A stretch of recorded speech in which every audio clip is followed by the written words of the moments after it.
दादा, मशीनला आकार आणि पॅटर्न्स कसे समजतात? कम्प्युटर किंवा रोबोट एक रेषा, वर्तुळ किंवा आकार ओळखू शकतो का? हो आरव, मशीनला आकार आणि पॅटर्न समजण्यासाठी एक तंत्र आहे ज्याला कम्प्युटर विजन किंवा संगणक दृष्टी म्हणतात. यामध्ये मशीनला अनेक चित्र दिली जातात आणि त्याला त्या चित्रांमध्ये असलेल्या पॅटर्न्स आणि आकार ओळखण्यास शिकवलं जातं. म्हणजे मशीन एक फोटो पाहून त्यात काय आहे हे समजू शकतो. होय, उदाहरणार्थ जर आपण संगणकाला वर्तुळ, त्रिकोण किंवा चौकोनाचे फोटो दाखवले तर तो त्या आकारांची तुलना करून त्यांना ओळखतो. याला पॅटर्न रेकग्निशन म्हणतात आणि मशीन त्यामध्ये शिकते. म्हणजे संगणक आकारांच्या पॅटर्न्स वरून शिकतो आणि त्यांना ओळखतो. होय, अगदी बरोबर.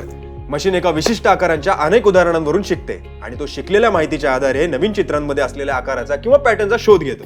अरे वा, हे तर खूप भारी आहे. पण संगणक किंवा रोबोट वर्तुळ, त्रिकोण आणि चौकोन कसे ओळखतो? संगणक एज डिटेक्शन किंवा काठ ओळखणे तंत्र वापरतो. या तंत्रात संगणक चित्रांच्या काठांना ओळखतो आणि त्यावरून तो आकार शोधतो. उदाहरणार्थ वर्तुळ ओळखताना संगणक त्या गोलाकार काठांचा मागोवा घेतो. अरे वा, म्हणजे संगणक फक्त काठांचा शोध घेतो आणि त्यावरून आकार ओळखतो. होय, आणि या सगळ्या प्रक्रियेत मशीन लर्निंगचा वापर होतो. संगणक अनेक आकार आणि पॅटर्न्स पाहून शिकतो आणि अधिक स्मार्ट बनतो. वा, म्हणजे संगणक वेगवेगळ्या आकारांवरून शिकतो आणि त्या आकारांमध्ये पॅटर्न्स ओळखतो. ते तर खूप स्मार्ट आहे. येस, अगदीच.